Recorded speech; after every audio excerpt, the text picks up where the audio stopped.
আসসালামু আলাইকুম। আশা করছি সবাই ভালো আছেন। এই ভিডিওতে আমি আপনাদের দেখাবো কিভাবে আপনি আপনার রিসেলার অ্যাকাউন্টে একটি নতুন cPanel অ্যাকাউন্ট ক্রিয়েট করবেন। তাহলে চলুন কথা না বাড়িয়ে সরাসরি কাজে চলে যাই। আপনি যাদের থেকে আপনার রিসেলার প্যাকেজটি পারচেজ করবেন, WHM অ্যাক্সেস করার জন্য তারা আপনাকে একটি ইউজার নেম এবং পাসওয়ার্ড দিবে। সেই ইউজার নেম এবং পাসওয়ার্ড দিয়ে আপনি আপনার WHM প্যানেলে লগ ইন করুন।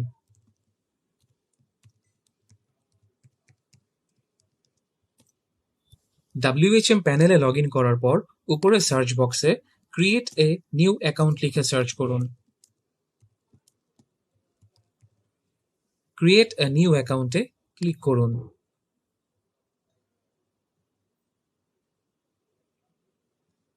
ডোমেইন ইনফরমেশনে আপনি যেই ডোমেইনটির জন্য একটি cPanel অ্যাকাউন্ট ক্রিয়েট করতে চাচ্ছেন সেই ডোমেইনটি টাইপ করুন।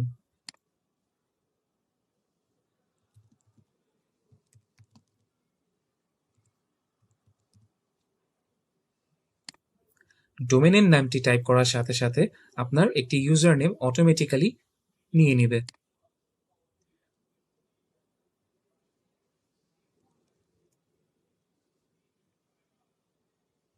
পাসওয়ার্ড ফিল্ডে অবশ্যই একটি স্ট্রং পাসওয়ার্ড ইউজ করুন।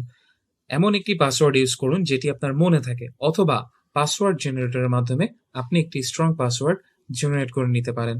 আমি পাসওয়ার্ড জেনারেটরের মাধ্যমে একটি পাসওয়ার্ড জেনারেট করে নিচ্ছি। I have copied this password in a safe place. এটি সিলেক্ট করুন।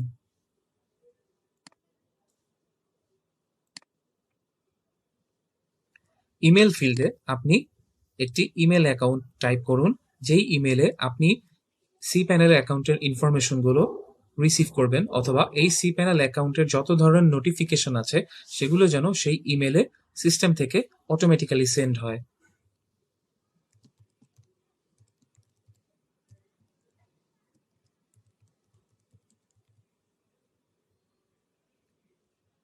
চুজ এ প্যাকেজ ফিল্ড থেকে আপনি এই অ্যাকাউন্টের জন্য যেই প্যাকেজটি চুজ করতে চাচ্ছেন সেটি সিলেক্ট করুন।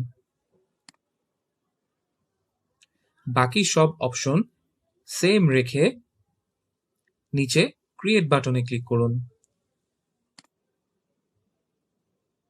সবকিছু ঠিকমতো টাইপ করা হয়ে গেলে, অথবা ইনফরমেশনগুলো যদি আপনি সবগুলো ঠিকমতো দিয়ে থাকেন, তাহলে খুব তাড়াতাড়ি আপনার একটা cPanel অ্যাকাউন্ট ক্রিয়েট হয়ে যাবে। আপনার একটি নতুন cPanel অ্যাকাউন্ট ক্রিয়েট হয়ে গেল। এখান থেকে আপনি সরাসরি go to cPanel A click করলে cPanel এ লগ ইন করতে পারবেন, অথবা আপনার ডোমেনের নাম /cPanel দিয়ে আপনি একটু আগে যে ইউজার নেম এবং পাসওয়ার্ডটি টাইপ করেছেন সেটি ব্যবহার করেও cPanel এ লগ ইন করতে পারবেন। আজকের জন্য এতটুকুই। ঢাকা ওয়েবসাইটের সাথে থাকার জন্য আপনাকে ধন্যবাদ।